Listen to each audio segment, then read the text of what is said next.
지난번에 여러분을 뵌 이후에도 참 세상이 많이 바뀌지 않았나 생각이 됩니다. 그동안 우리 한 사람 한 사람을 지켜주신 하나님의 은혜에 특별히 감사를 드리고 싶습니다. 현재 우리는 모든 기반이 흔들리고 요동치고 있는 시대를 살아가고 있습니다. 경제부터 시작해서 온 사회의 도덕성까지 크게 요동치고 있는 시대가 아닌가 생각이 됩니다. 세계 경제는 요동치고 있고 자연 환경은 악화되고 있고 전쟁 소식은 끊이지 않으며 기근과 지진과 재해와 사건과 사고와 범죄는 날로 급증하고 있습니다. 지금 우리 주변에 일어나고 있는 사건 사고를 보면요, 참 심상치 않다 하는 생각이 듭니다. 대낮에 시내 한 복판에서 흉기를 휘두르질 않나. 여기서 멀지 않은 곳이죠. 거기서 자동차로 돌진해서 들어가 거기서 또 흉기를 휘두르는 사건을 바라보면서 참 지금 우리가 어디까지 왔는가 하는 생각을 해보게 됩니다. 지금 인터넷에서는 호신용 그 무기가 급속도로 판매 증가하고 있다고 하죠. 이 정도 속도라면 얼마 안 가서 지금 대한민국 안에 그러한 무기를 소지하지 않은 사람이 얼마나 남을까 하는 걱정을 해보게 됩니다.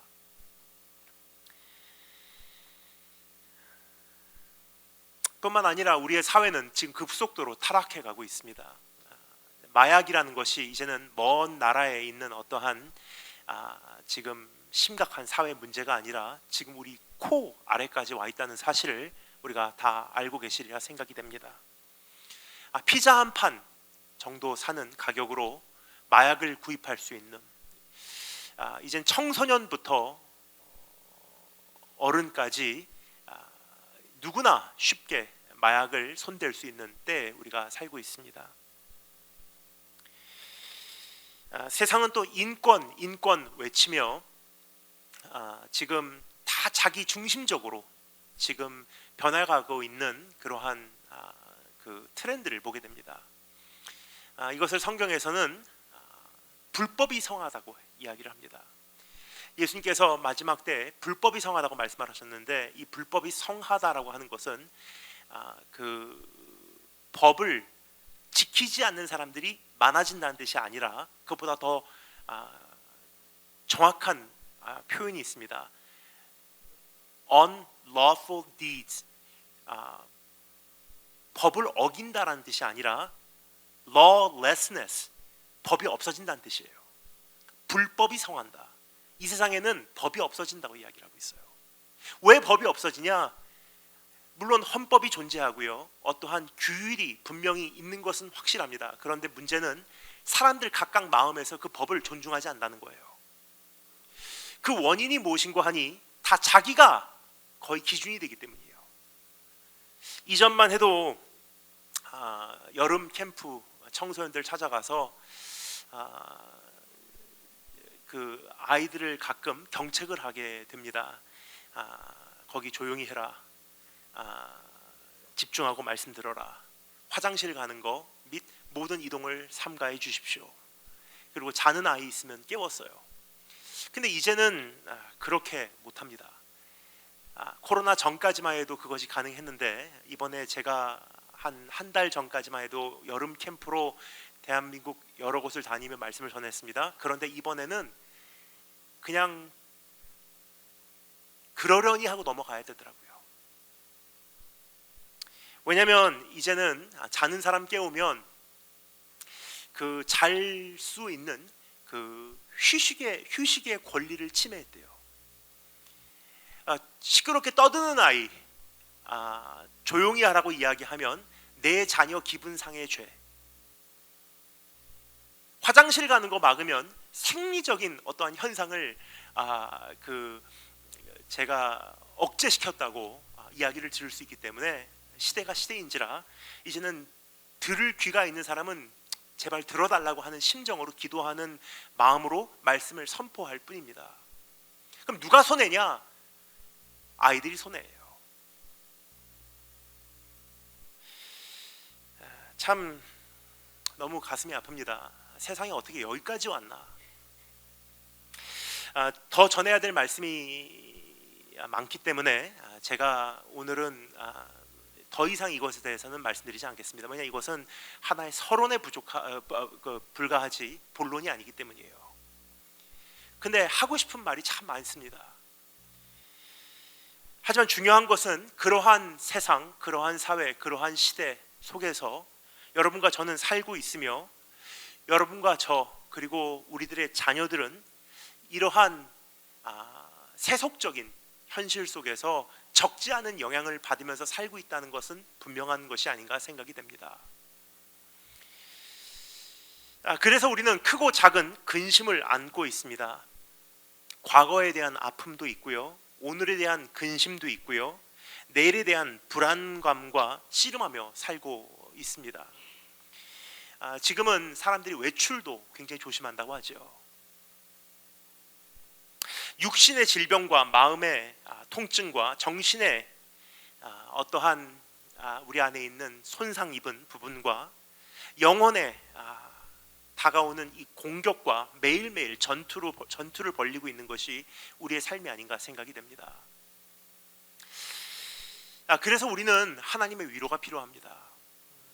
내일에 대해서 사실 생각만 해도 끔찍해요. 세상이 어떻게 바뀔까?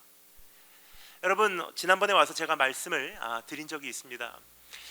2017년까지만 해도 이 지구 평균 기온이 여기까지 올라가진 않았어요.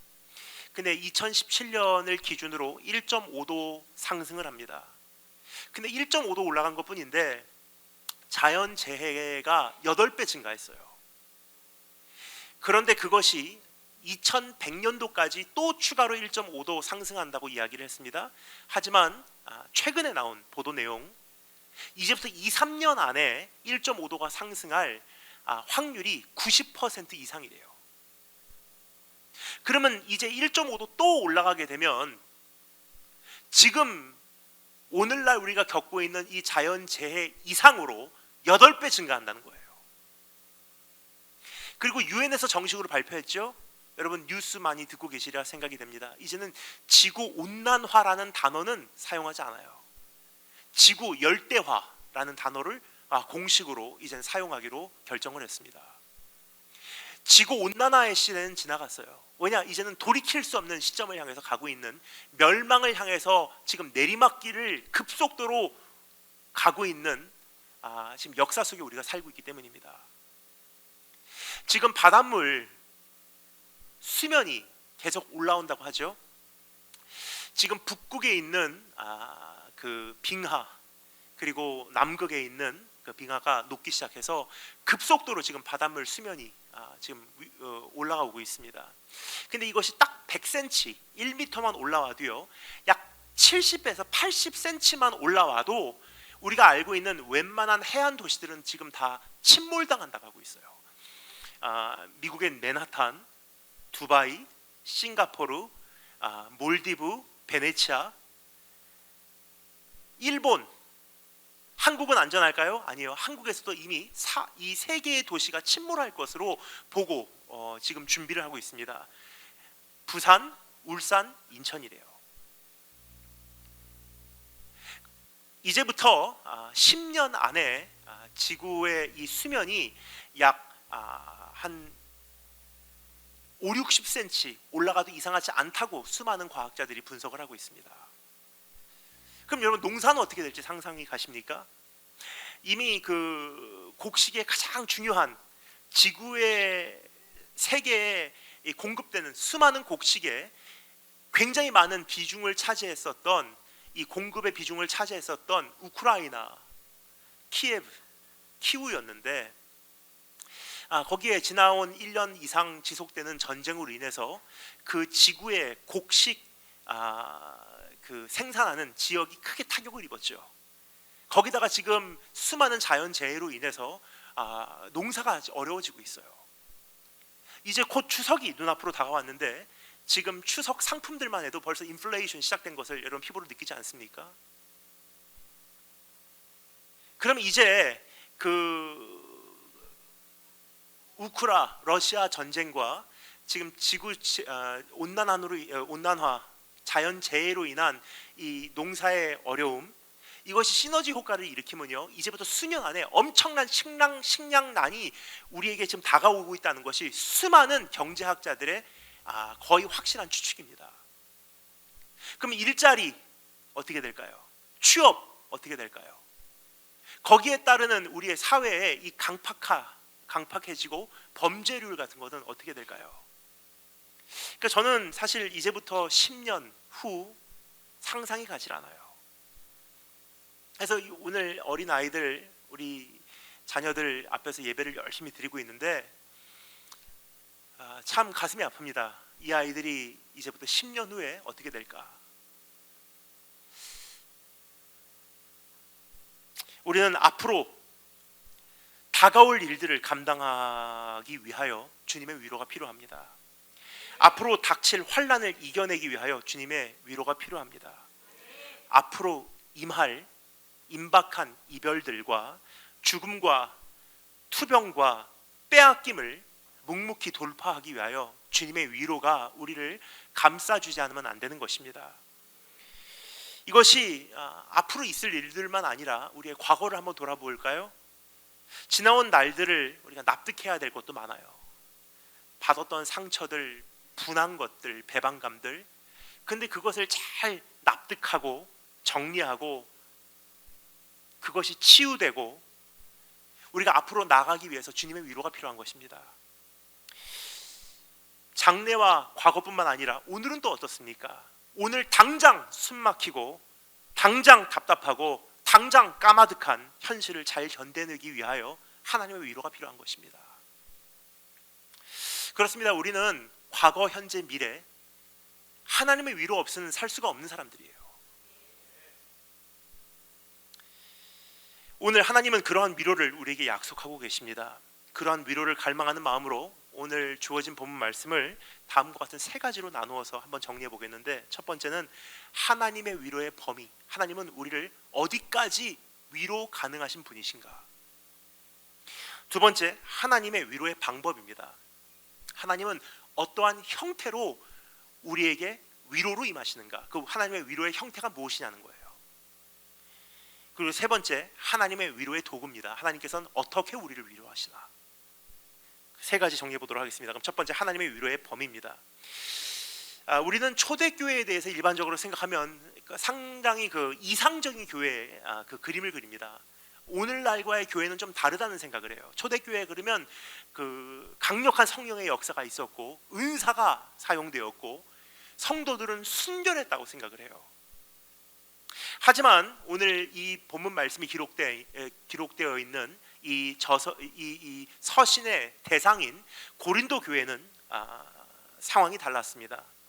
고린도 교회는 도덕적인 문란함과 신학적인 무지함과 영적인 무질서함 등등으로 인하여 여러 가지 문제를 겪었던 교회입니다.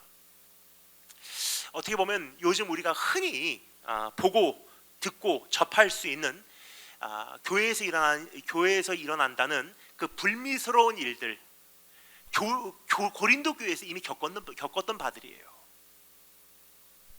그러한 교회를 향하여 사도 바울은 강력한 경책과 책망과 권면을 아끼지 않고 쏟아냅니다. 이것이 고린도 전서의 내용이에요. 너희가 어떻게 그렇게 죄를 진 사람을 너 그렇게 용인하느냐, 죄를 보고서 어떻게 그냥 넘어가느냐 하면서 호소하는 내용이 고린도 전서 안에 담겨져 있다고 이해하시면 되겠습니다.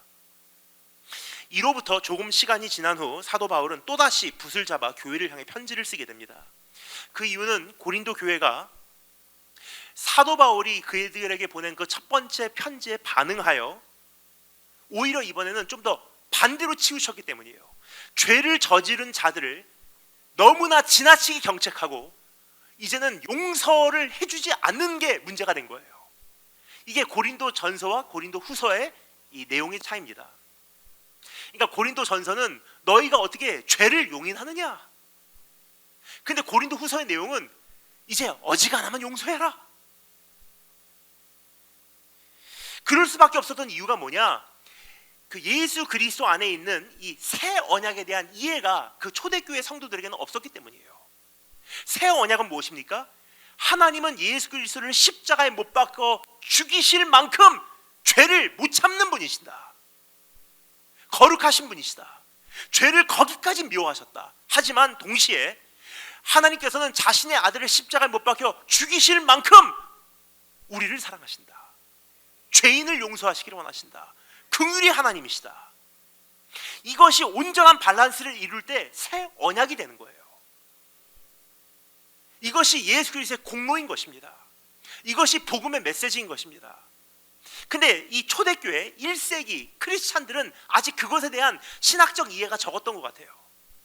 그렇기 때문에 한쪽으로 치우치는 거예요. 죄를 향해서 너그럽게 생각하는 것이 사랑이라고 생각했어요.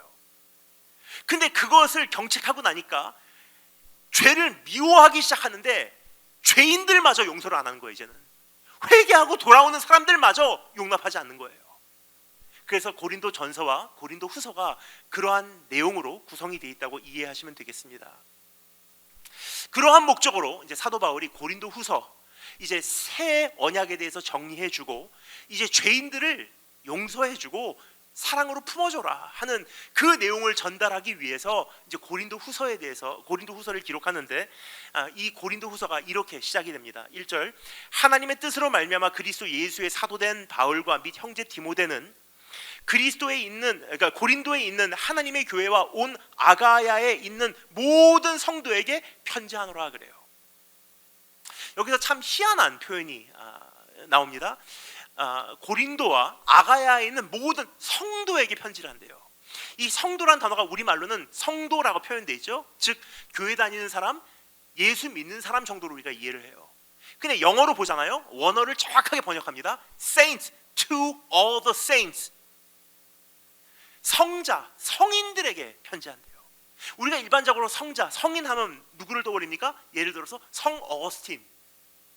거룩하게 한평생을 살다가 하나님께서 인정하는 그 경건한 삶으로 세상을 떠난 사람들.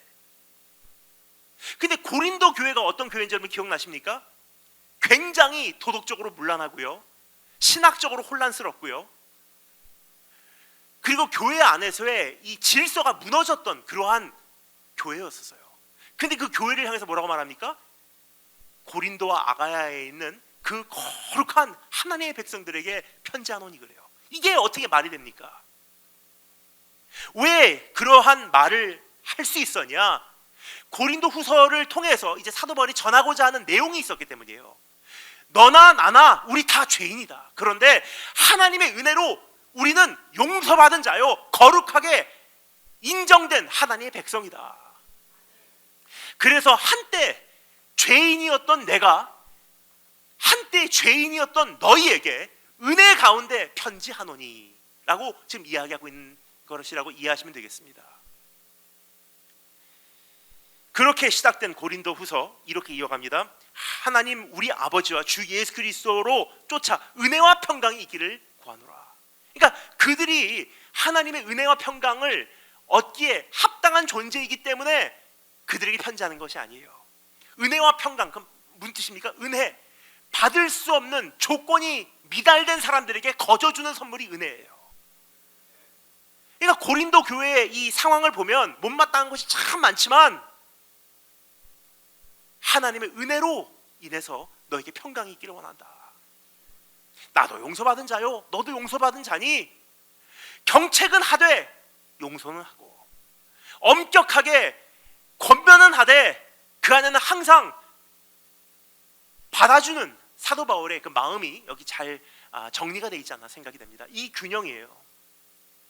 그러면서 이제 3절로 들어갑니다. 그런 성도들이기 때문에 이제 내가 너희에게 이러한 위로를 하기를 원한다 하면서 이렇게 말합니다. 찬송하리로다. 그는 우리 주 예수 그리스도의 하나님이시요 자비의 아버지시요 모든 위로의 하나님이시며 그래요.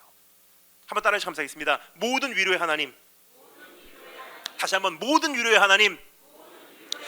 여기서 우리가 믿는 이 하나님을 모든 위로의 하나님이라고 부르고 있습니다. 어느 한 종류의 위로가 아니라는 거예요. 어느 한 분야에 국한된 위로가 아니라는 것입니다. 하나님의 위로의 범위는 무한한 것임을 여기서 이야기하고 있는 거예요. 우리가 어떤 일을 겪게 되면요, 특별한 대상을 생각합니다. 그 사람에게 도움을 청하면 되겠다. 그러니까 사람마다 어떤 전문 분야들이 있어요.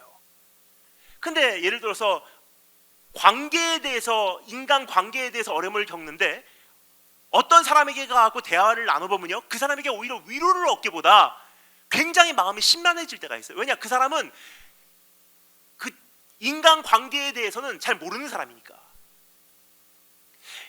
경제적인 문제, 큰 근심 덩어리를 안고요, 어떤 사람에게 가서 그 속마음을 이야기합니다. 내가 사실 지금 이런 문제에서 지금 경제적으로 지금 묶여 있습니다.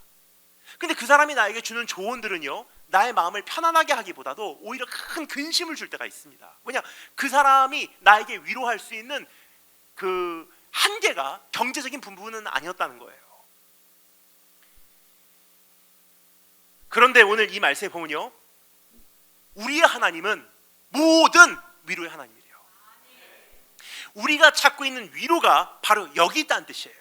그 위로가, 그 문제가 무엇이건 간에, 경제적인 문제입니까? 자녀에 대한 고민입니까? 진로에 대한 고민입니까? 과거에 대한 후회입니까? 자신에 대한 연민입니까? 오늘에 대한 걱정입니까? 건강에 대한 근심입니까? 직장에 대한 책임입니까? 사역에 대한 멍해입니까? 가정에 대한 부담입니까? 이별과 죽음에 대한 두려움입니까?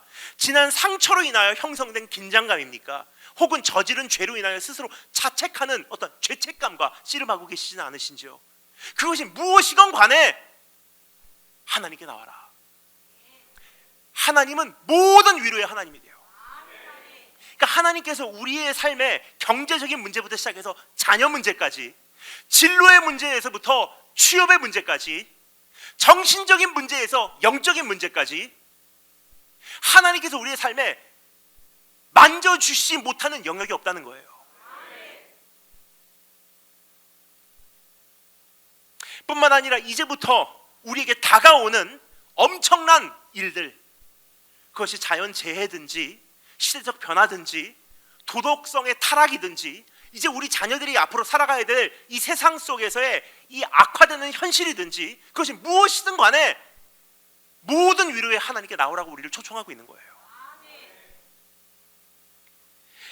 그 모든 것을 향하여 성경은 이렇게 말하고 있는 것입니다. 너의 모든 문제를, 너의 모든 근심을, 너의 모든 걱정을 주께 아뢰라. 그분은 모든 위로의 하나님이시다. 여러분, 내 문제에 대한 답을 왜 먼 곳에서 찾고 계십니까?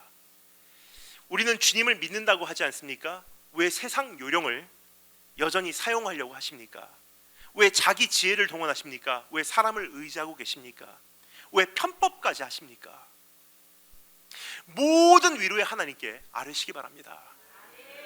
그래서 빌립보서 4장에 보면 이런 말씀이 있죠. 아무 염려도 하지 말고 오직 모든 일에, 그러니까 성경이 끊임없이 우리가 일깨워주는 것이 all, in all situation, God of all comforts, 하나님은 모든 위로의 하나님.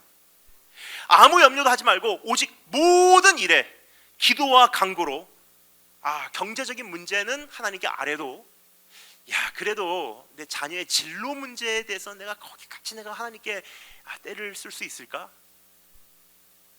내가 사역에 대한 이야기는 주님께 말씀드려도 내 개인적인 이 인간관계, 이 사소한 문제를 주님께 아뢰 필요가 있을까? 우리는 우리 나름대로 하나님께서 받아주실 만한 기도와 받아주시지 않을 기도를 내 나름대로 판단을 해버렸어요.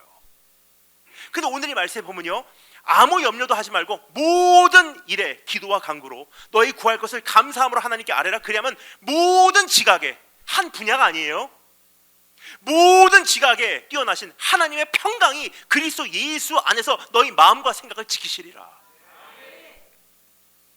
여러분 한번 따라해 주시면 감사하겠습니다. 내가 믿는 하나님은 모든 위로의 하나님. 자, 그럼 하나님의 위로의 형태는 구체적으로 어떠한 것인지 한번 살펴보도록 하겠습니다. 하나님은 우리를 위로하실 때 우리가 기대할 수 있는 그 위로의 형태가 무엇인지, 이미 그 위로가 우리 삶 속에 임하고 있는데 하나님께서 나를 그렇게 위로하고 계시구나를 우리가 감지하지 못할 수가 있어요. 왜냐, 그 위로를 알아볼 수 있는 이 형태에 대한 지식이 없으면. 그러니까 하나님께서 어떠한 형태로 우리를 위로하시는지 한번 살펴보겠습니다. 위로라고 하는 단어는 원어로 여기 보면요, 모든 위로의 하나님 할 때 그 위로라는 단어는 파라클레이시스라고 하는 단어가 사용되고 있어요. 파라클레이시스.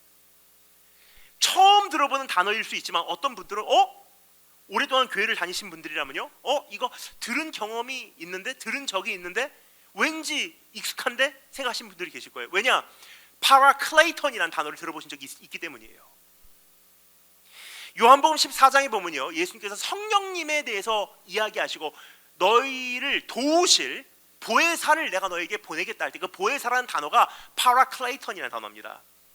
근데 그 파라클레이턴이나 파라클레이스나 똑같은 단어예요, 헬라어로는. 그럼 하나님께서 우리를 어떻게 위로하시냐? 한번 제가 읽어드릴게요. 요한복음 14장에 보면 주님께서 똑같은 단어를 사용하시는데 이렇게 말씀하십니다. 내가 아버지께 구하겠으니 아버지께서 또 다른 보혜사 파라클레이턴을 너에게 주사 어떻게 우리를 도우시냐, 어떻게 우리를 위로하시냐?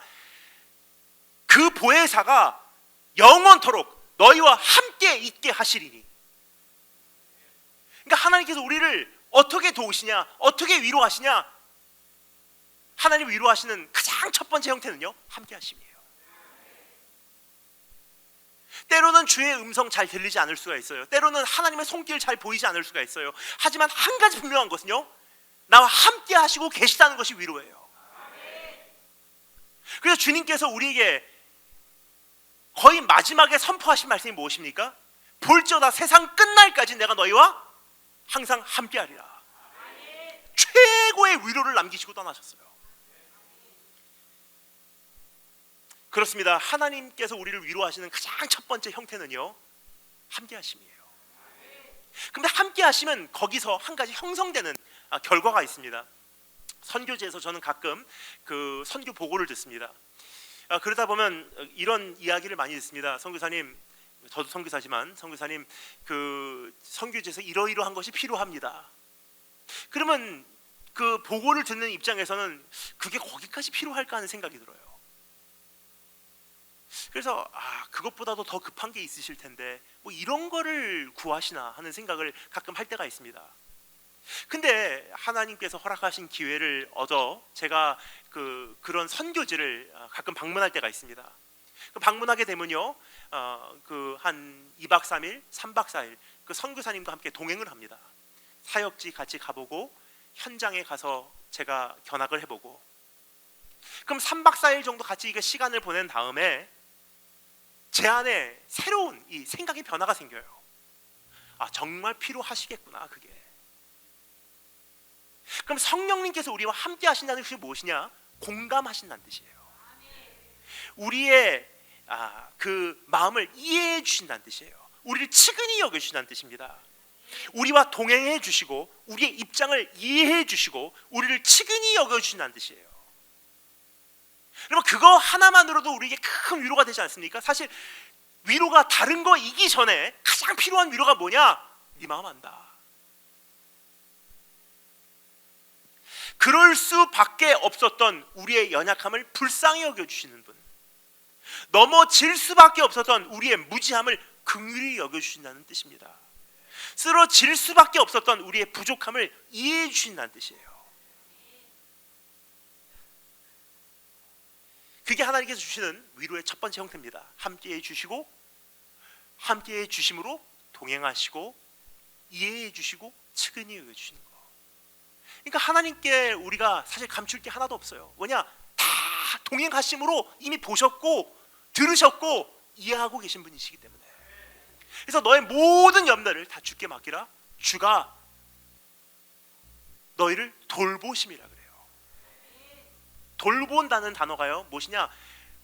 즉각적으로 응답한다는 뜻이 아니에요. 돌본다는 단어는요, care, he cares for you. 너를 귀하게 여기죠, 소중하게 여겨주실 것이다. 자, 그런데 주님의 위로는 단순한 감정적 차원에서 멈추지 않습니다. 보혜사라는 단어는 그 파라클레이톤이라는 단어죠. 근데 이 단어가 우리말로는 보혜사라고 번역이 되어 있어요. 그 이유가 있습니다. 보혜사라는 단어는 helper이기 때문에요. I'm gonna send you a helper. 그러니까 성령님은 동행하심으로 위로도 하시지만 실제적으로 도움의 손길을 우리에게 펼쳐주시는 분으로 우리를 위로하신다는 거예요. 하나님께서 우리에게 주시는 위로란 실제적인 돕는 손길로 임한다는 사실을 우리가 기억하기를 원합니다. 하나님의 이러한 도움을 받은 시편 저자들이 있어요. 그 사람들이 뭐라고 고백하는지 한번 들어보실래요? 시편 46편에 보면 이렇게 고백합니다. 하나님의 위로를 경험한 시편 저자가 이렇게 고백합니다. 하나님은 우리의 피난처시요 힘이시니 환난 중에 만날 큰 도움이시라. 시편 115편 이스라엘아 여호와를 의지하라. 그는 너희 도움이시요 너희 방패시로다. 지키신다는 거예요. 그러니까 아유 난 너를 이해한다. 내가 너와 함께 있어서 네 마음 다 헤아리고 있다. 난 너를 치근히 여긴다 정도로 끝나지 않는다는 거예요.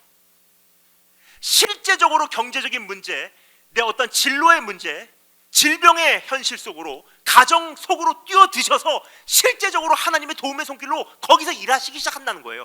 helper, 실제적으로 도움을 주시는 분. 인간의 한계가 여기 있지 않나 생각이 됩니다. 돕고 싶은 마음은 간절한데 돕는 능력이 안 되는 사람들이 많고요.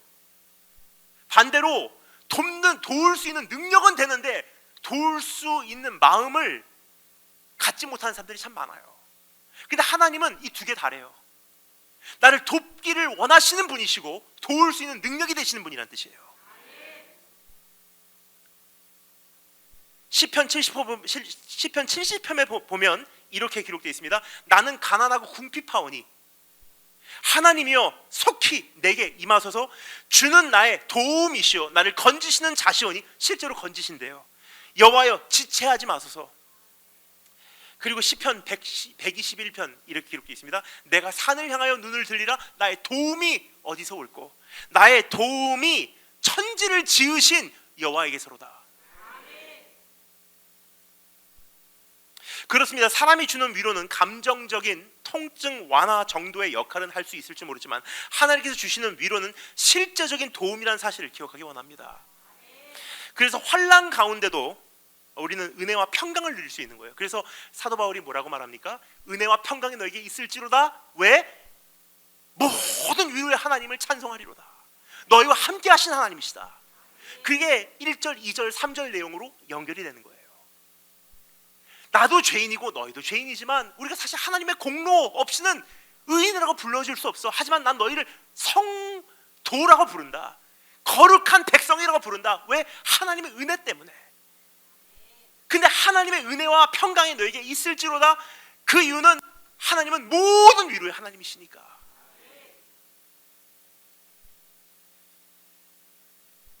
여러분 내일에 대해 걱정되십니까? 전 사실 조금 걱정이 될 때가 있어요. 이제 5년 후에 어떻게 될까? 10년 후에 어떻게 될까? 상상을 초월한 일들이 우리 주변에 일어나고 있지 않습니까? 최근에 보니까 5월 28일 일자로 일론 머스크 다 아시죠? 테슬라라고 하는 전기 회사의 CEO입니다. 우리나라에도 이 테슬라 자동차 많이 다니고 있지 않습니까? 그 테슬라사의 CEO 일론 머스크가 제 기억이 확실하다면 정확하다면 5월 28일 일자라고 기억하고 있습니다. 5월 28일 일자에 트위터 SNS 계정에 글을 올렸어요. 근데 그 사람이 올린 그 트위터 계정이 테슬라가 아니라 뉴럴링크라고 하는 일론 머스크가 또 운영하고 있는 하나의 프로젝트 공식 계정으로 글을 올렸습니다. 무슨 글이냐? FDA에서 이 뉴럴링크 임상 실험이 드디어 허락된 것을 축하합니다라는 글이에요. 그러면 그 뉴럴링크라는 것이 도대체 무엇인가 하니 여러분 이렇게 생각하시면 되겠습니다. 우리가 지금 참 많은 여러 가지 형태의 이 진화되고 있는 인터페이스를 경험을 했어요. 인터페이스가 무엇입니까? 예를 들어서 제일 처음에 우리가 가상 이 현실이라는 것을 virtual reality를 어떻게 접했냐? 그 컴퓨터 모니터를 통해서, 그렇죠? 우리가 살고 있는 이 현실 외에도 이 가상이라는 것이 존재하는구나. 그래서 컴퓨터 모니터를 통해서 이제 우리가 다른 세상을 접하기 시작해요. 근데 어느 정도 시간이 지나니까 이것이 진화를 해서 발전이 되더니 이 가상 세계가 컴퓨터 모니터에서 내 손으로 들어왔어요. 핸드폰, 스마트폰, 그 노트북 등등. 근데 그것이 또 진화를 합니다. 홀로그램 무엇입니까? 이 눈앞에 그냥 영상을 띄워주는 거예요. 그냥 공중에. 이것이 설마 현실화 되었을까 생각하시는 분들도 있겠지만 이미 우리 일상 속에 있습니다. 예를 들어서 고급 승용차 타시는 분들, 대시보드 앞에 그 계기판 있는 필수 정보들, 속도라든지 내비게이션 같은 것이 떠 있어요. 그 앞에 있는 윈실드, 그 앞 창문에 이미 그것이 프로젝트 되고 있지 않습니까? 근데 거기서 또 한 단계를 나가게 됩니다. 내년 초에 출시될 예정인 그 아이비전이라는 게 있어요.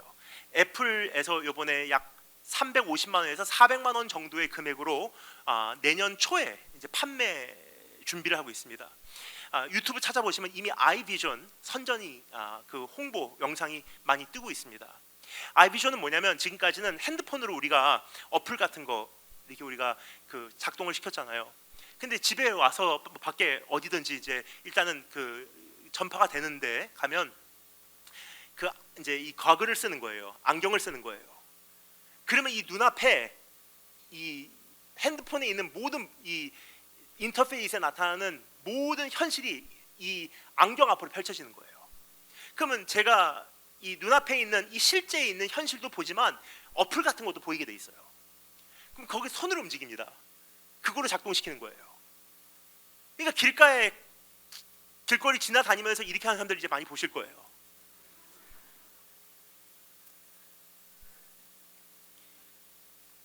그 다음 페이지가 뭐냐? 지금 뉴럴링크를 준비하고 있다는 것이 여기서 나옵니다.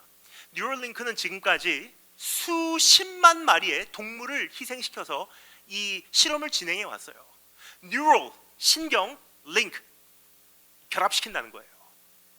뭐냐면 이제는 어떠한 그 모니터든지 핸드폰, 스마트폰이든지 안경과 같은 어떠한 기기를 내가 착용하고 휴대하는 게 아니라 내 몸에 삽입을 시키는 거예요. 그래서 사람 뇌에 이 컴퓨터 모니터 칩을 삽입을 시키는 거예요. 그럼 이제는 내가 이게 거기까지는 물론 거기까지는 진화되지 않았습니다. 근데 이제 뉴럴링크 팀이 이제 꿈꾸고 있는 하나의 비전은 뭐냐?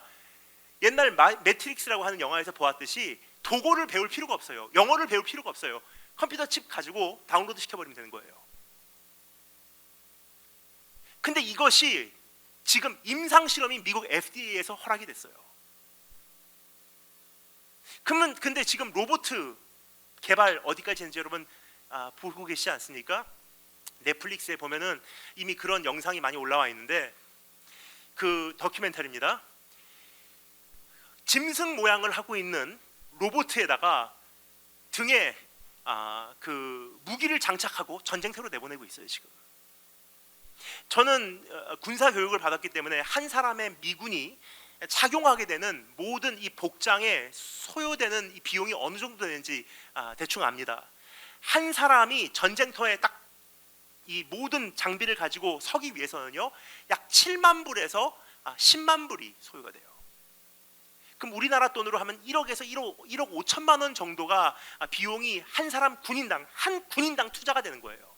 나이트 비전 이 거글부터 시작해서 이 비디오 이 분보까지 하면은 총 모든 금액이 약 1억 정도예요. 그럼 한 군인을 그렇게 풀로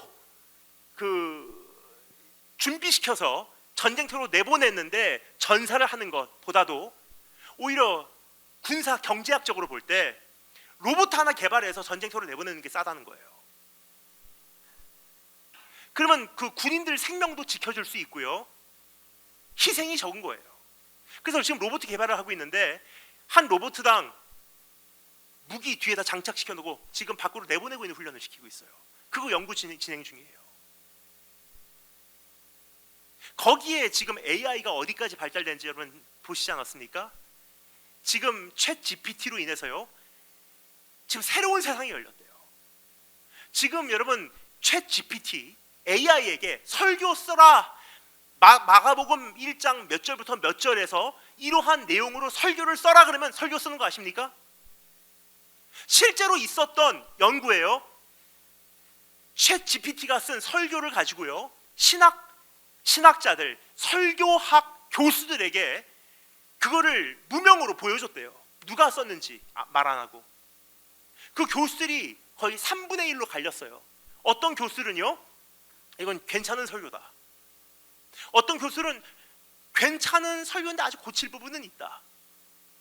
근데 그 교수들 말고 딱 한 사람만, 그 교수들 중에 딱 한 사람만 분명히 좋은 설교인 거는 확실한데, 이게 누가 썼는지를 모르니까 분명히 누가 썼는, 그러니까 분명히 좋은 설교인 것은 분명한데 왠지 모르게 이게 혼이 안 담긴 것 같이 느껴진다. 그렇게 얘기를 했다는 거예요. 그러니까 여러분 설교조차도 이제는 AI가 웬만한 설교자보다 더 신학적으로 정확한 설교를 쓰고 있다는 거예요 지금.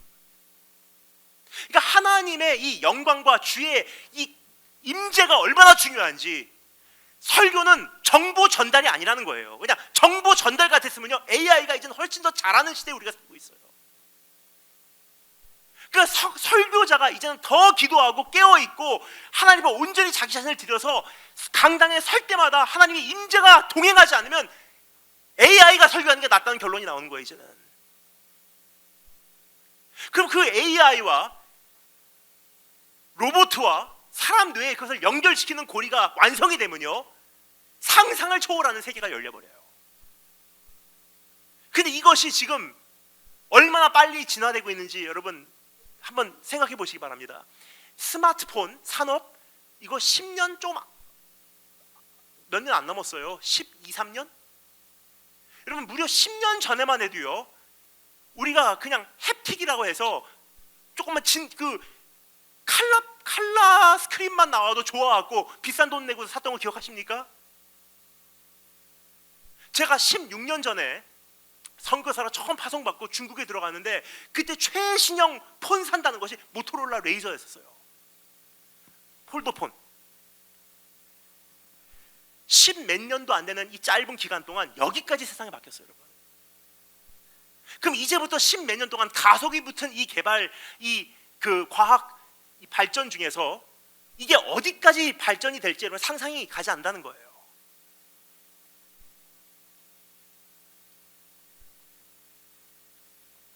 그래서 우리가 하나님의 위로가 필요한 것입니다. 지금 우리가 지금 맞이하고자 하는 내일이 사실 만만치 않기 때문이에요. 그래서 성경은 이것에 대해서 뭐라고 말합니까? 내일은 환난이다.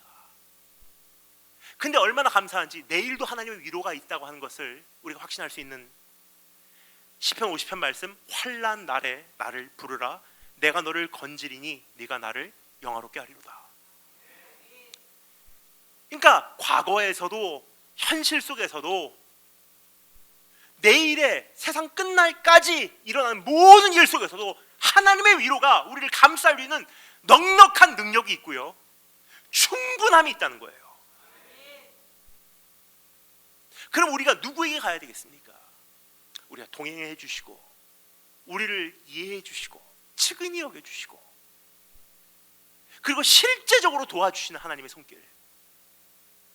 근데 거기서 끝나지 않습니다. 한 걸음 더 나가서 주님의 위로는 다른 면이 있습니다. 헬라어로는 파라클레이시스라는 단어로 오늘 표현이 되었지만 이것을 라틴어로 번역한 성경이 있어요. 신약 성경을 라틴어로 번역한 성경이 있어요.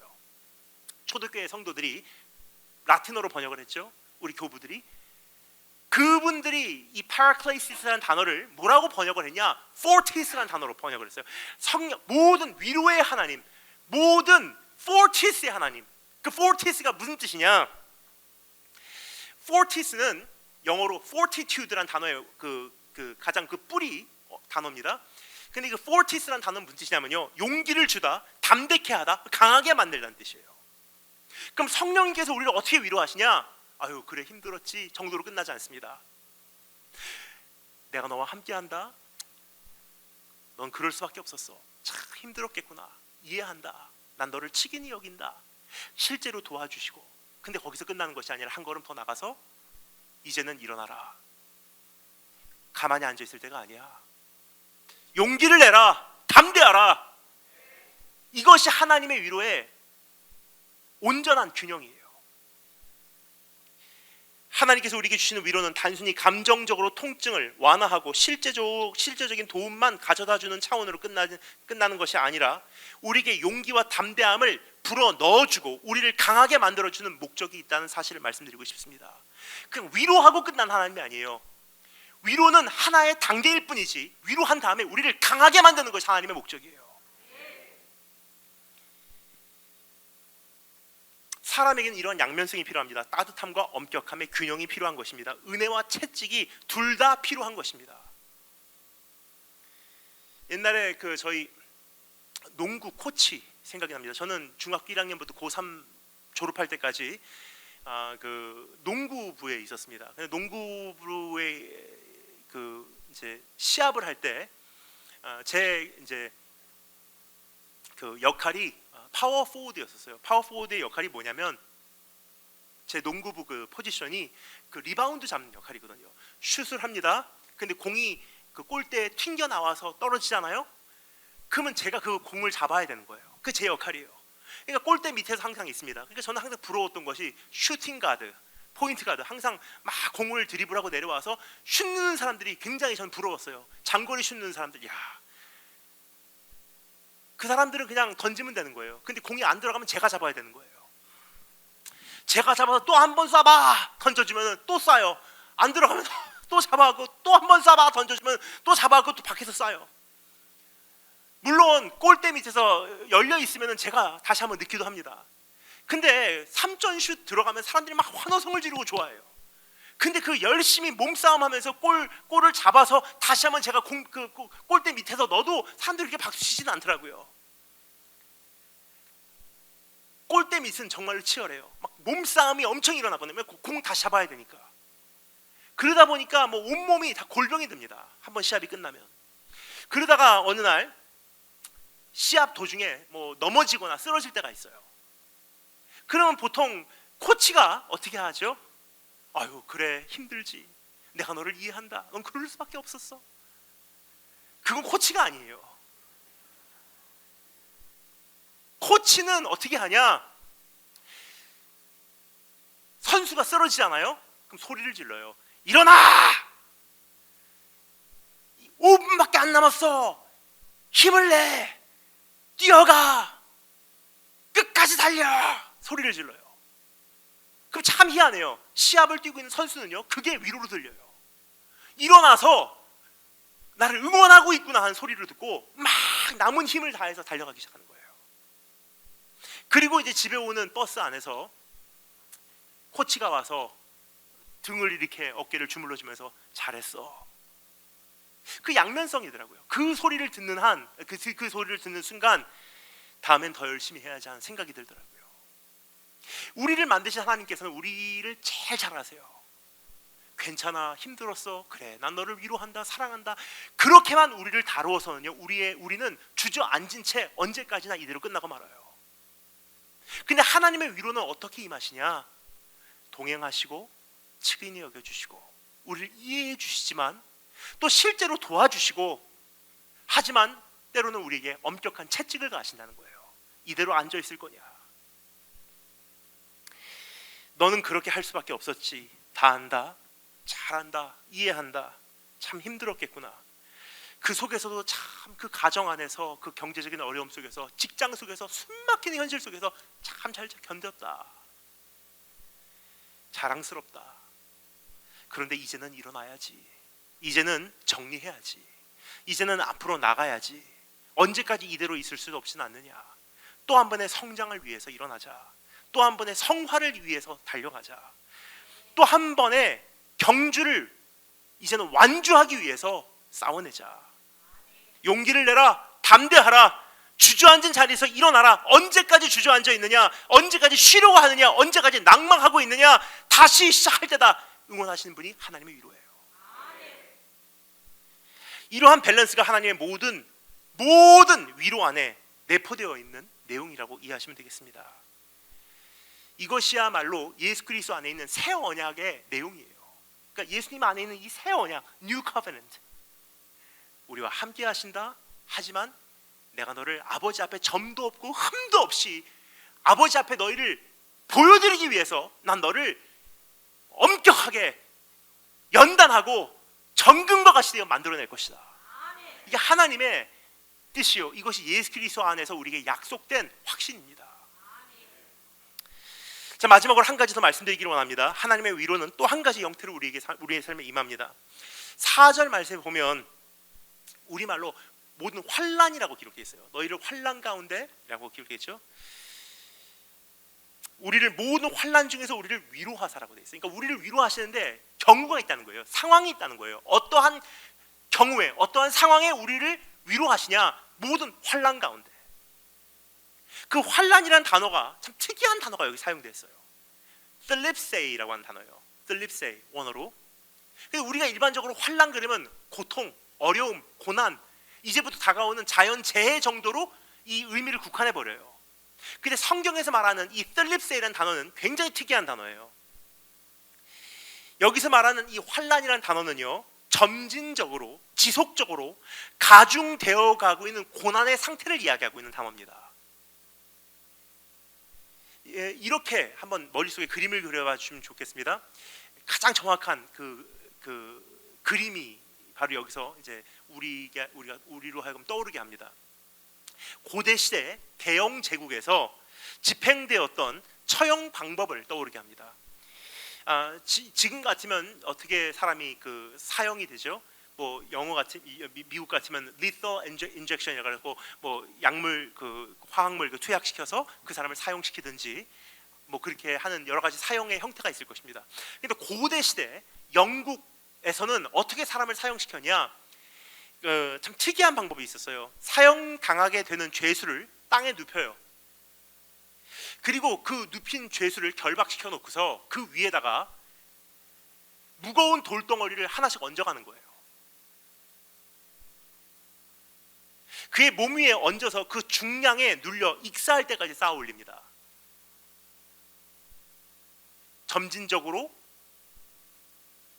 지속적으로 가중되어 가고 있는 상태. 그래서 마지막에는 익사해서 죽을 수밖에 없는, 압사당할 수밖에 없는. 이 단어가 전하고자 하는 뉘앙스가 바로 그런 그림이에요. 점진적으로, 지속적으로 가중되어 가고 있는 고통, 통증, 고난, 환난에 대해서 이야기하고 있는 거예요. 우리의 인생이 다 그러한 슬립세, 그러한 환난이 있지 않나 생각이 돼요. 어렸을 때는 내가 어른이 되면 참 행복하게 지낼 거라고 생각을 해요. 내가 중학교만 들어가면 조금 더 행복해지겠지. 고등학교만 들어가면 이제 걱정 근심이 없어지겠지. 대학생만 되면 이제는 세상 편하겠지. 내가 취업만 하면, 결혼만 하면, 내가 가정만 생기면, 내가 나이가 들면 괜찮겠지라고 생각하는데 속고 살아요. 왜냐? 시간이 가면 갈수록 인생의 고통과 고난과 근심과 이 책임은 더 막중해지거든요. 돌아보면 가장 행복했을 때가 저 나이 때더라고요. 세상은 고통뿐이야.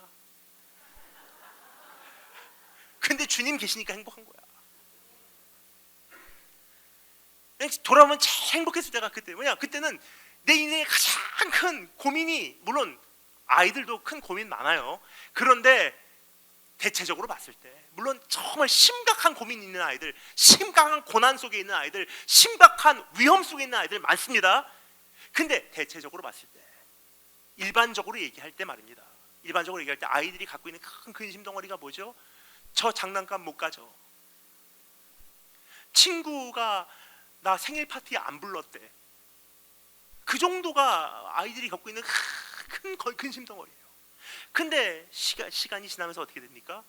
경제적인 부담도 생기고, 가정에 대한 책임도 생기고, 지나온 날들, 시간이, 세월이 흘러가면 흘러갈수록 저지른 죄가 더 많아지기 때문에 내가 얼굴이 뜨거워지는, 이게 굉장히 돌아보면 죄책감에 시달릴 수밖에 없는 이 후회할 만한 내용들이 시간이 가면 갈수록 많아지지 적어지지 않습니까? 그러니까 이 인생의 짐이 점점 무거워지는 거예요. 점진적으로 가중되어 가고 있는 상태. 경제적인 책임은 어떻습니까? 점점 빚이 불어나요. 이게 눈덩어리 같이 지금 불어나고 있어요. 차라리 그때 갚아버릴 걸. 근데 시간이 지나니까 점점 이게 지금 고금리 시대에 불어나고 있는 거예요.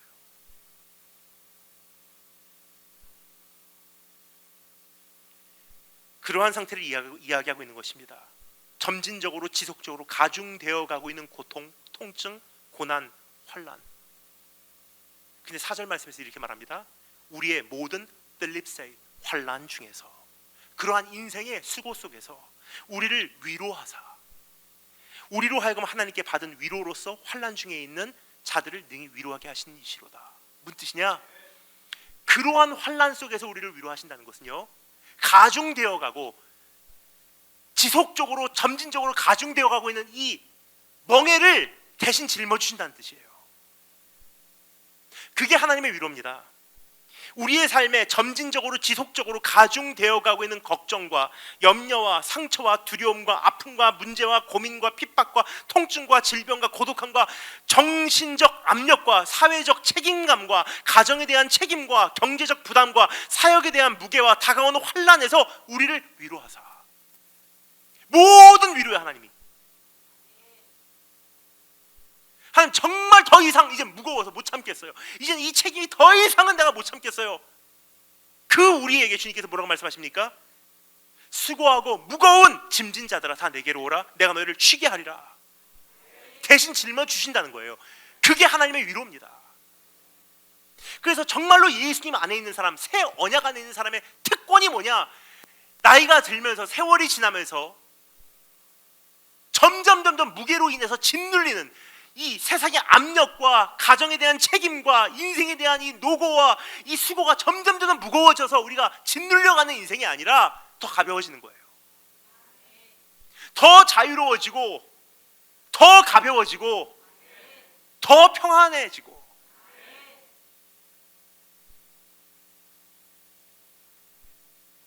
오늘 그러한 위로, 지금 하나님의 위로의 형태를 살펴보았어요. 참 완벽한 위로 아닙니까? 그런 위로를 우리 사모하시고 갈망하시고 우리가 경험하시는 우리 축복이 있을 주님으로 축원드립니다. 자, 그럼 마지막으로 주님께서 우리를 위로하시기를 위하여 사용하시는 그 위로의 도구가 무엇인지 한번 살펴보도록 하겠습니다. 여기 보면 이렇게 기록되어 있죠. 우리의 모든 환난 중에서 우리를 위로하사 우리로 하여금 하나님께 받은 위로로서 모든 환난 중에 있는 자들을 능히 위로하게 하신 이시로다. 여기 보면 다음과 같이 사도 바울은 정리해주고 있는 것입니다. 하나님께 받은 위로로서 모든 환난 중에 있는 자들을 능히 위로하게 하시는 이시로다. 즉 하나님은 어떠한 사람을 위로하시고 그 사람을 위로하심으로 또 다른 사람을 그 사람을 통해서 위로하시는 도구로 사용하신다는 뜻이에요. 사도 바울이 그랬지 않나 생각이 됩니다. 그래서 5절 6절에 이렇게 기록되어 있죠. 오늘 본문 말씀에 포함시키지는 않았습니다. 하지만 5절 6절에 보면 이렇게 기록합니다.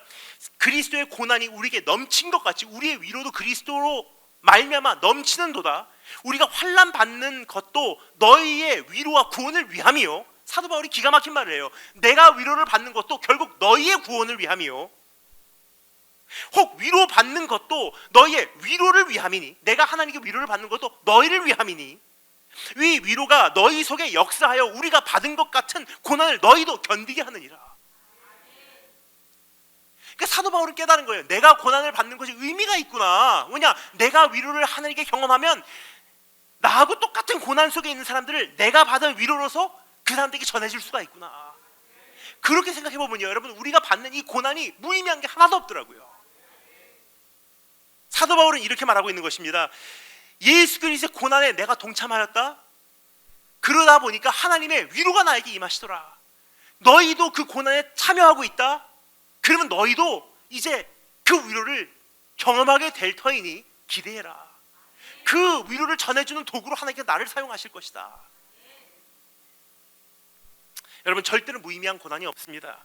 그래서 우리가 흘리는 눈물은 내일 그들을 위로할 눈물이 될 것이고요, 오늘 우리의 아픔은 내일 그들을 싸매어줄 능력이 되는 것이고요, 오늘 우리의 밤을 지새우는 근심은 내일 그들에게 소망을 선포할 나팔이 되는 것입니다.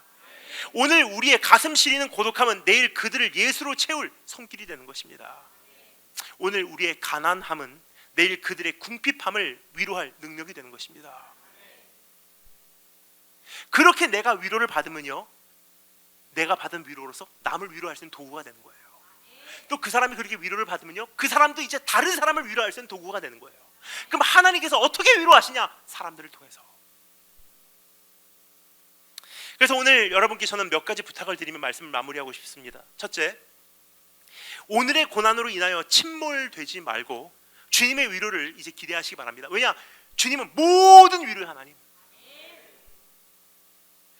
그때와 장소와 내 인생의 현장에 맞춰서 오늘 나의 상태에 맞춰서 가장 정확한 방법으로 나를 위로하시는 하나님이세요. 그래서 성경에 보면요, 상한 갈 때 꺾지 아니하시고 꺼져가는 등불 끄지 않으신대요.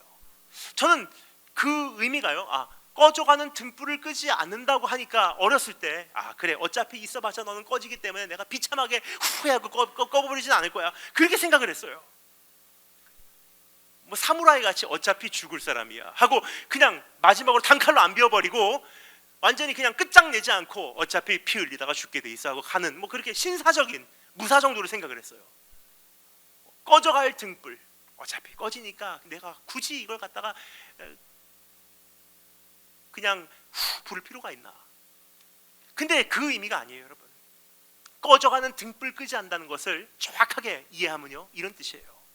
여러분, 쉽게 생각하시면요, 우리가 바베큐 고기 숯불 구이 할 때 불 붙이는 거 붙여본 사람만 알아요. 얼마나 어려운지. 그냥 우리가 보통 야외 캠핑 같은 거 요즘 많이 나가시지만 야외 캠핑 같은 거 가서요, 거기서 우리가 바베큐 하잖아요. 그럼 거기다가 숯을 넣고 불을 붙이는데 이게 그냥 붙는 게 아니더라고요. 저는 어렸을 때 그것을 많이 해봤기 때문에 잘 알아요. 웬만큼 해서 불 붙지 않는다는 거. 어떻게 불 붙여야 되죠? 완벽한 균형이 있어야 돼요. 불을 붙여놓고 가만히 있어도 불이 꺼져요. 뭐냐? 산소가 공급이 안 되니까. 그는 불을 붙여놓고 산소 공급한다고 계속 이거 하잖아요? 꺼져버려요. 왜냐? 산소가 날아가니까. 불이 꺼져버려요. 불씨가 죽지 않습니까? 그러면 불이 활활 타오르게 하기 위해서 어떻게 해야 되죠? 불이 꺼지지 않게 하기 위해서는 완벽한 균형이에요. 언제 불을 붙여야 되고, 언제 바람을 불어야 되고, 언제 가만히 있어야 되고, 언제 가만히 있었다가 또 다시 부채질해야 되고, 그 정확한 강도가 있었을 때 불이 타오르기 시작하는 거예요. 꺼져가는 등불이 꺼지지 않게 한다는 것은요, 하나님께서 우리를 대하실 때 완벽한 지혜로 대하신다는 거예요. 그냥 놔뒀다가는 불은 소멸되게 돼 있어요. 그래서 경책을 해야 돼요. 그래서 권면을 해야 되는 거예요. 그렇다고 해서 너무 세게 권면해버리면 부러져 버려요. 깨져 버려요. 못 일어나요. 그럼 어떻게 하냐? 함께 한다. 하지만 그대로는 있지 마. 내가 너를 사랑한다. 이해한다. 근데 네가 언제까지 거기 앉아 있느냐? 완벽한 지혜, 균형이에요.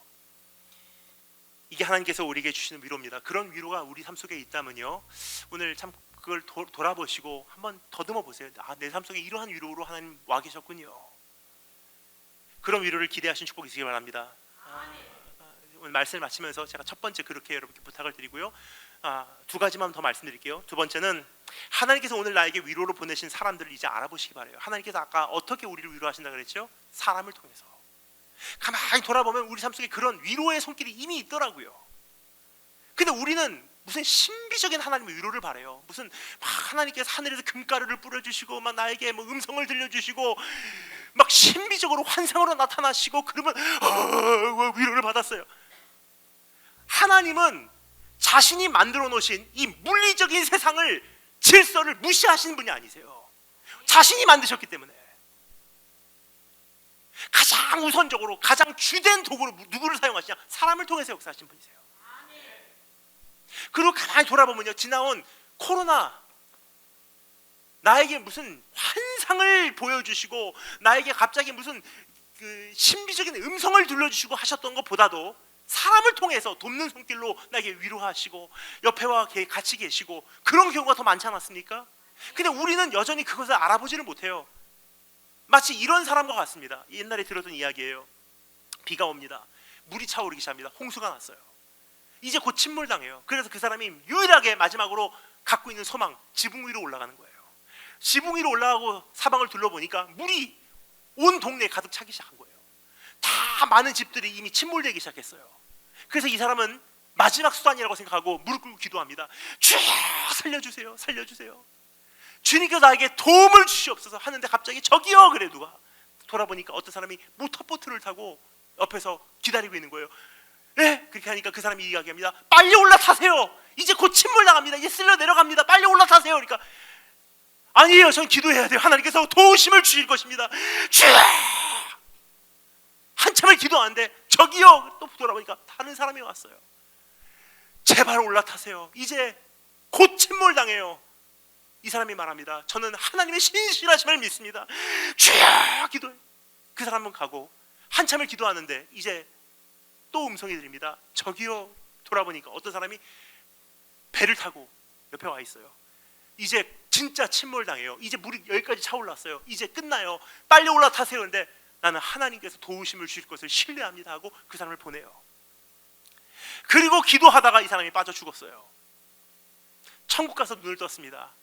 이 사람이 하나님께 원망을 하면서 항의를 해요. 하나님, 내가 거기까지 주의 손길을 놓고서 주님을 신뢰하고 주의 도움을 기다리며 내가 기도했건만 하나님 어디 계셨습니까? 하나님께 너무 당황하시면서 하셨던 말씀, 모타보트 3대 보내줬잖아.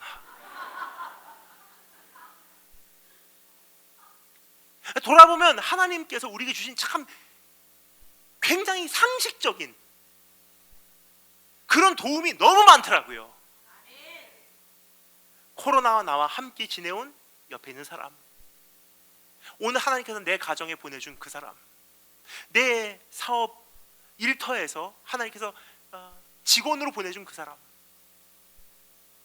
내가 정말 힘들 때 지나가는 사람 한 사람마저도 우연히 지나간 게 아니더라고요. 근데 우리는 여전히 하나님께서 나를 버리셨습니까? 왜 나에게 침묵하고 계십니까? 왜 나의 기도를 듣지 않으십니까? 원망하고 있어요. 하나님 참 외로워요. 너무 외로워요. 근데 주님께서 사방을 좀 둘러봐라. 얼마나 우리 주변에 하나님의 그 도움의 손길들이 많은지. 너무나 많은 경우 어떠한 신비적인 형태가 아니라 인격적인 모습으로 우리의 삶에 이미 와 계시는 분이 하나님이세요. 주님께서 보내신 사람으로 우리의 삶에 이미 와 계신 것입니다. 이제 그 사람들을 좀 발견할 수 있는 눈을 이제 여시기 바랍니다. 그러면 하나님께서 나를 위로하시고 계셨구나가 확인이 될 거예요. 어떤 사람을 통해서는 경책하시고, 어떤 사람을 통해서는 위로하시고, 어떤 사람을 통해서는 그냥 침묵하시면서 그냥 옆에 와 계셨고, 그것으로 끔찍했던 지나온 3, 4년 코로나 계절을 우리가 견디지 않았습니까? 그러니까 하나님 어디 계십니까? 왜 나를 버리셨나이까?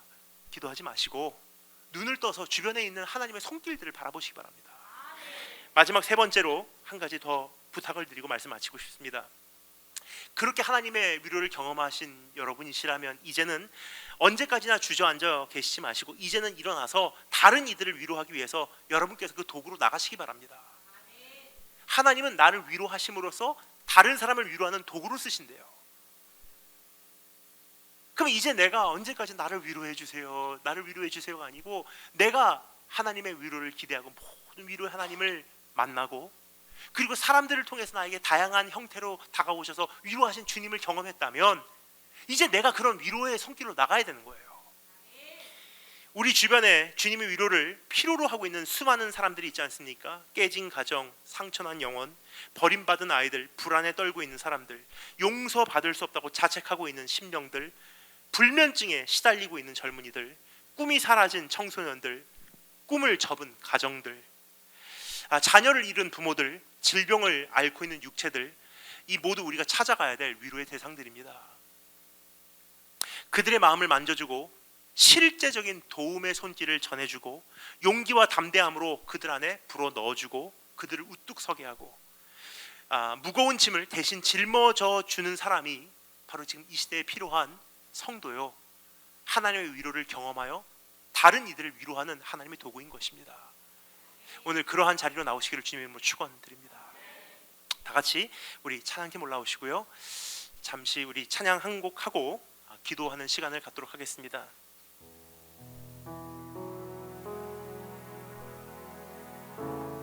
우리 찬양팀 올라오실 때까지 제가 한 가지만 나누고 우리 기도하도록 하겠습니다.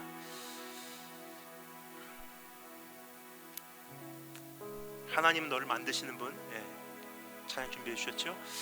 자, 한 가지만 나눌게요.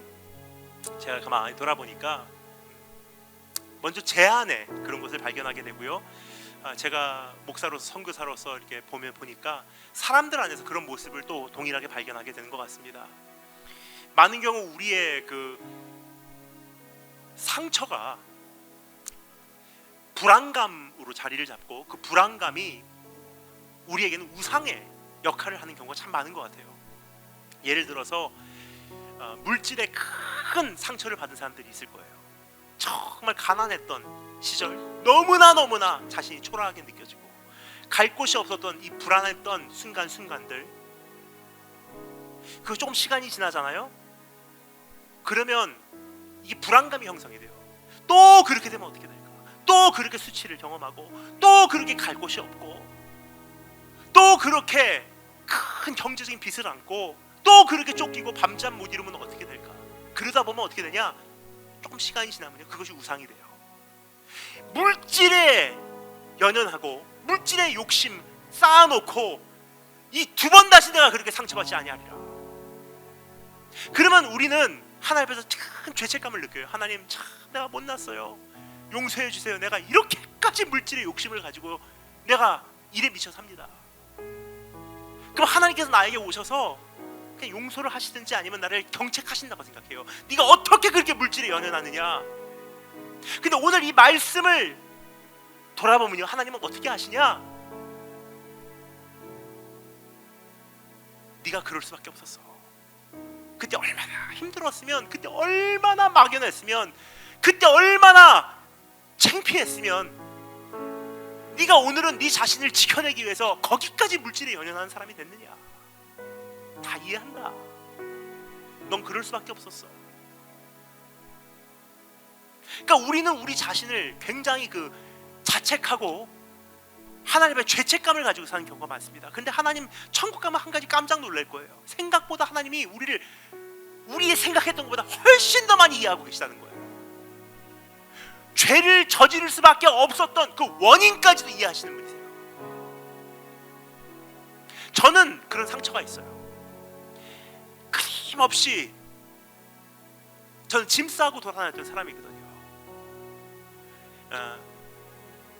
초등학교 4학년 때 한국에서 일본으로 제 아버지 계셨죠?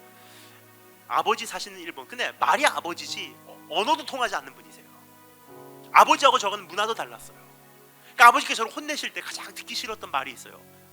참, 한국에서는 그렇게 배웠구나. 굉장히 기분 나빴어요. 초등학교 4학년인데 기억납니다. 이모 삼촌들이 너를 잘못 가르쳤구나. 자존심 상하는 거예요. 한국이 어떻길래, 이모 삼촌들이 어떻길래. 그러니까 아버지라고 해도 내 아버지가 아니라 일본에 계신 굉장히 문화가 수준이 높은 그분 집으로 제가 입양되는 느낌으로 아버지의 집에 처음으로 간 거예요. 아버지하고 언어도 안 통하고. 그러니까 나는 뭔가 열등하고 아버지는 굉장히 우수하고. 그러니까 거기서 아버지 집에 살고 있지만 왠지 외부인 같은 손님으로 산 느낌이 있었습니다. 몸둘바를 노르는 거예요, 집에서. 그러다가 약 10년 동안의 일본 생활을 마치고 미국으로 또 짐 싸고 갔어요. 그러면서 미국 유학생활 해보신 분들 잘 아실 거예요. 여름에는 3개월 동안 풀로 학교에서 계절학기, 서머스쿨을 돌려야 되니까 모든 학생들이 다 짐 싸고 기숙사에 나가야 돼요. 근데 유학생은 정말 씁쓸해요. 왜냐? 갈 곳이 없거든요. 그리고 큰 이 플라스틱 통에다가 저의 모든 짐을 다 넣고요, 자동차 트렁크에 실어놓고 이번 여름은 여기서 잘까? 오늘 이 한 주는 저기서 잘까? 이 3개월 동안 제가 좀 있으면 안 되겠습니까? 그렇게 10년 동안의 생활을 마치고 제가 중국으로 파송됐습니다. 중국으로 파송되고 나니까 또 집이 없는 거예요. 그러니까 저도 모르는 사이에 sense of belonging, 어딘가 속하고 싶다 하는 이게 욕심이 생기더라고요. 어딘가 속하고 싶다. 나도 아웃사이더가 아니라 인사이더가 되고 싶다. 추수감사절이 돼서 다 자기네 집에 갔는데 저는 갈 곳이 없으니까 항상 그 가정들 식당가 지나갈 때 밖에서 창문 너머로 그 안쪽에서 가족들과 함께 둘러앉아서 식사하고 있는 사람들이 참 부러웠습니다. 나도 땡스기빙 때 저렇게 가족하고 둘러앉아서 식사하고 싶다.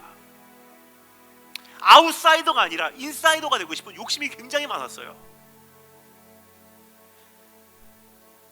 그래서 하나님께 참 많이 원망을 하고요. 왜 나를 그렇게 아웃사이더로 돌리십니까? 왜 나를 이렇게 떠돌이같이 돌아다니게 하십니까?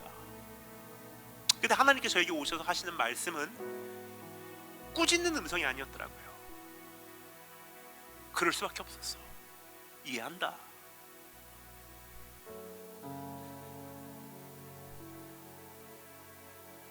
오늘 하나님께 주시는 위로, 그런 위로예요. 죄를 경책하시기 전에, 물론 하나님은 그것도 하시는 분이세요. 단계적으로는. 하지만 가장 먼저 왜 그렇게 할 수밖에 없었는지 동행하셨기 때문에 보시고 이해하신다는 거예요. 그래, 그럴 수밖에 없었어. 그리고 그 부분을 만져주시고, 그럼에도 불구하고 한 걸음 더 나가셔서 이제는 물질에 연연하지 마. 너는 10년 전에 비해서 지금 더 많은 신앙의 경험을 갖고 있지 않느냐. 그럼 이제는 알아야지 하나님께 너의 모든 필요를 채우신다는 거. 옛날에 신앙이 없었을 때는, 어렸을 때는 그 상처가 반복될까 봐 두려워 떨고 있는 건 이해해. 그런데 이제는 성장했으니까 거기까지 네가 연연할 필요가 있느냐. 일어나라, 성장하자. 그러면서 우리의 그 가중되어 가고 있는 무거운 이 마음의 멍에와 짐을 대신 짊어주신 하나님이세요. 오늘 그 생각하시면서 다 찬양하겠습니다. 하나님은 너를 만드신 분.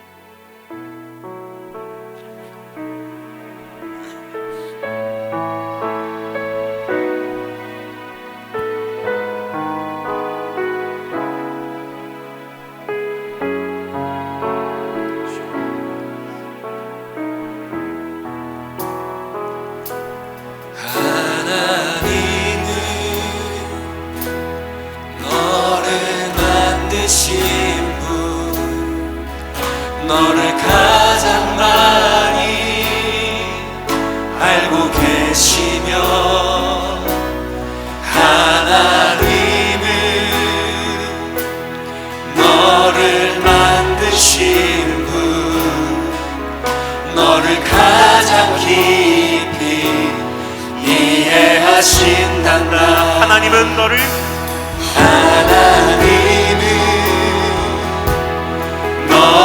지키시는 분 너를 절대 포기하지 않으며 하나님은 너를 지키시는 분 너를 쉬지 않고 지켜보신단다. 그의 생각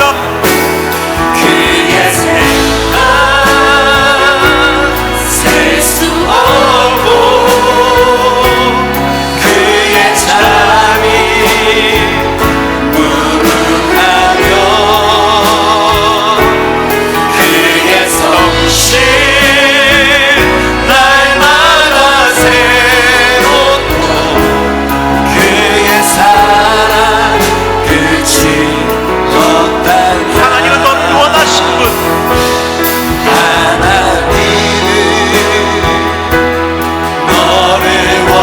하시는 분 이 세상 그 무엇 그 누구보다 하나님은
기도할 때 이런 생각을 해봤으면 좋겠습니다. 저는 확신합니다. 천국 가면 몇 가지 우리가 깜짝 놀랄 것들이 있다고 생각을 합니다. 그 중에 한 가지는 생각보다 내가 심각한 죄인이라는 사실을 깨닫게 될 것입니다. 하지만 또 한 가지 우리가 깨닫게 되는 것이 있을 것입니다.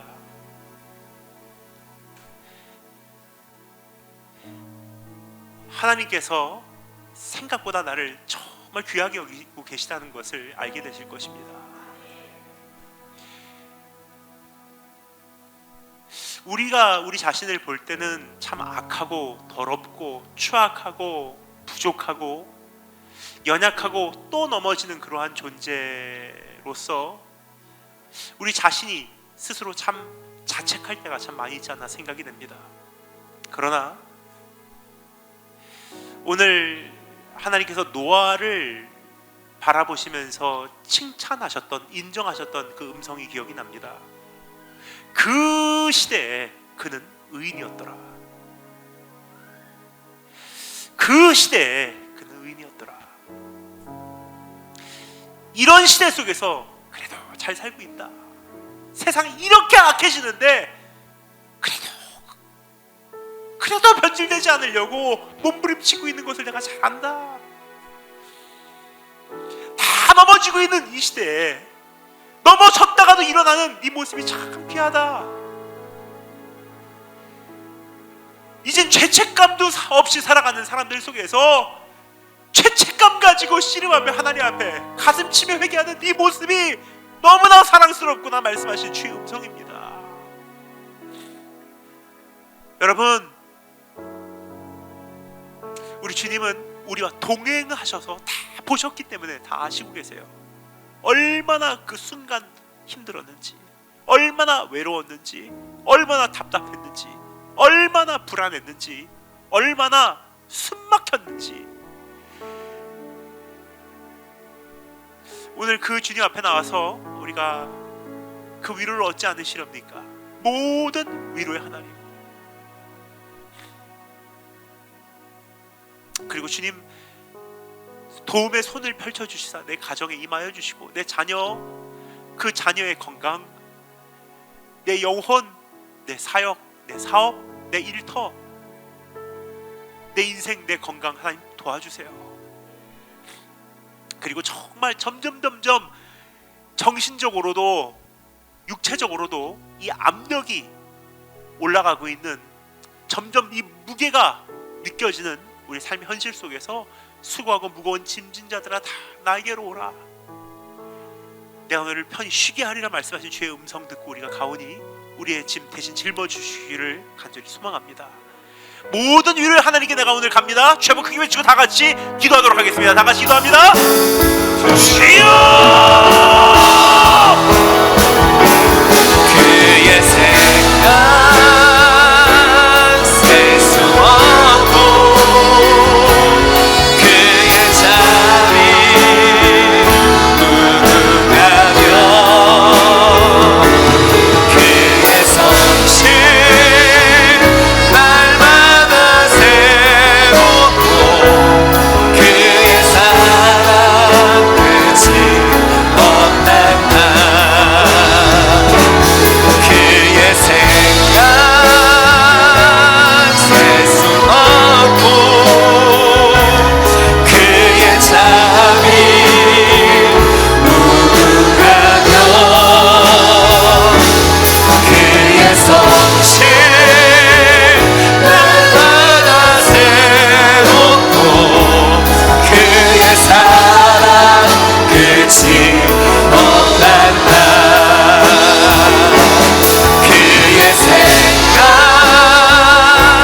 셀 수 없고 그의 자비 무궁하며 그의 성실 날마다 새롭고 그의 사랑 끝이 우리 한 가지 없단다. 더 넓고 기도하기를 원합니다. 우리 목사님 올라오실 때까지 한 가지만 제가 기도 요청을 더 드리도록 하겠습니다. 이렇게 기도했으면 좋겠습니다. 하나님, 오늘 주의 그 초청을 들었습니다. 우리의 모든 환난 중에서 우리를 위로하사 우리로 하여금 하나님께 받은 위로로서 이제는 모든 환난 중에 있는 자들을 나로 하여금 능히 위로하게 하시는 이시로다. 아멘. 여러분, 이제 코로나 3, 4년 참 힘들게 우리가 지내왔지만 하나님의 위로로 견뎠지 않습니까? 그러면 우리가 우리 주변을 한번 돌아보시기 바랍니다. 소년, 소녀, 가장들, 고독사하고 있는 수많은 청년들, 취업 문제로 인해서 우울해하고 있는 수많은 영혼들, 지금 생활비가 모자라서 당장 먹을 것이 없어서 힘들어하고 계신 독거 노인들, 집 문제 해결되지 않아 지금 갈 곳 없는 사람들, 지금 죄 문제로 인해서 허기져 있는 우리 청소년들, 집 떠나 먼 곳에 와서 힘들게 살아가고 있는 외국인 근로자들, 큰 불의를 경험해서 분노와 혈기로 가득 찬 사람들, 정신질환자들, 밤잠 못 이루는 이들 많지 않습니까? 저는 최근 사회에서 일어나는 수많은 문제들을 보면서 큰 책임을 느낍니다. 목사로서. 제가 수년 동안 대한민국 전국을 다니며 수많은 사람들에게 말씀을 전했는데 혹시나 신림동 그 사건, 그 사람이나 부산 돌려차기 사건 일으킨 그 사람이나 사람들 많은 그 백화점으로 차로 돌진하여 들어가 흉기를 휘두른 그 사람이나 혹시나 내가 스쳐 지나간 적이 있다면, 내가 말씀을 그들에게 전한 적이 있다면, 내가 바로 전하기만 했었다면 그 일을 방지할 수 있었진 않았을까?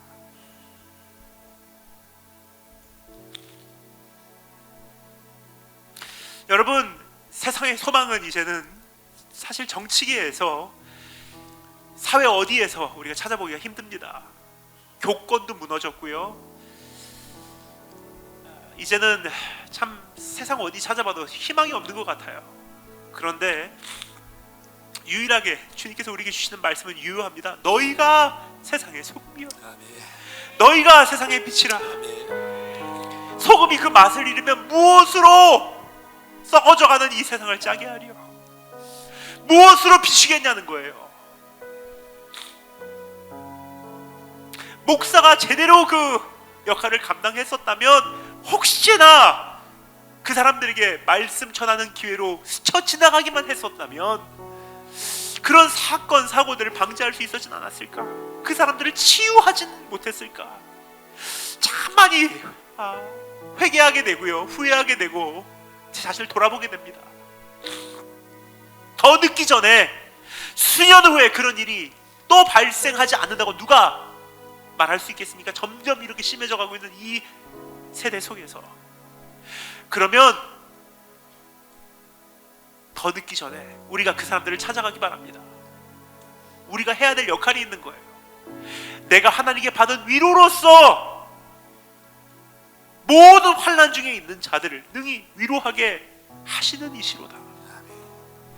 하나님, 내가 그러한 위로의 도구가 되겠습니다. 우리 주 한번 크게 외치고 다 같이 마지막으로 한 번 더 목사님 올라오실 때까지 기도하겠습니다. 기도하겠습니다. 주여, 그의 생각 셀 수 없고 그의 잠이 무능하며 그의 성실 날마다 새롭고 그의 사랑 끝이 없단 말.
통해서 우리에게 말씀하여 주시고 말씀 중에 위로해 주심을 감사합니다.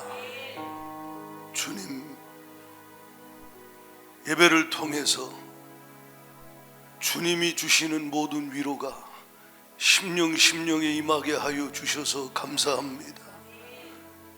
주님께 받는 위로로 치유받고 힘을 얻게 하여 주시옵시고,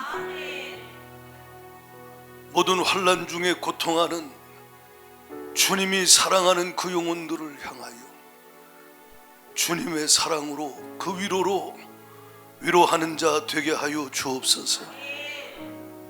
우리 주위에 고통하고 신음하는 영혼들을 볼 수 있는 눈을 열어 주시옵시고, 주님께 받는 위로로서 그들을 사랑으로 위로할 수 있도록 일어나 빛을 발하게 하여 주옵소서.